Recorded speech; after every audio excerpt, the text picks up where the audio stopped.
అందరికీ హాయ్. నేనివాళ జామ చెట్టు దగ్గరికెళ్తున్నాను. మా బయట పూసిన పూలండి ఇవి. చేమంతి పూలు, మల్లెపూలు పూస్తాయి. అలాగే ఒకే ఒక రోజా పువ్వు పూసింది. నేను మీకది షో చేస్తాను. చాలా పింక్ కలర్‌లో ఉంటుందనమాట. సో, ఇది చాలా బావుంటది పువ్వయితే ఇది. అలాగే గోడ మీద వెళ్తుంది గదా! ఆ ఉడత చూసారా? నాకు ఉడతంటే చాలా ఇష్టమండి. అంతకుముందు నేను పెంచేదాన్ని. ప్రెజెంట్ ఆ ఉడత లేదు చనిపోయింది. ఇంకా అది ఆ ఉడత గుర్తొస్తే నాకు చాలా బాధనిపిస్తుంది. ఇంగన్నట్టు మన జామ చెట్టు దగ్గరికైతే వచ్చేసాం. చూస్తున్నారా? చాలా కాసాయి. చెట్టు నిండా కాయలున్నాయి. కానీ చాలా లేతగా ఉన్నాయి. ఇంక వాటిని కోయడం ఎందుకు అనేసి నేను ఒక్కటే ఒక్క జామ పండు ఇది కోసాను. ఇంకా ఒక్క జామ పండు తీసుకొని వెళ్తుంటే ఇంక ఉయ్యాల, అక్కడ స్లైడింగ్ కనిపిస్తుంది కదా! చూసి వెళ్దాం అనుకున్నా. కానీ టైం లేదు కదా!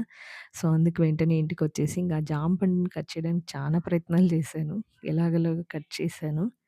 ఇంకా దానికి సాల్ట్, కారం వేశాను. ఒకసారి ట్రై చేద్దాము అని. సో, నేను మీకు చూపిచ్చి తింటున్నాను.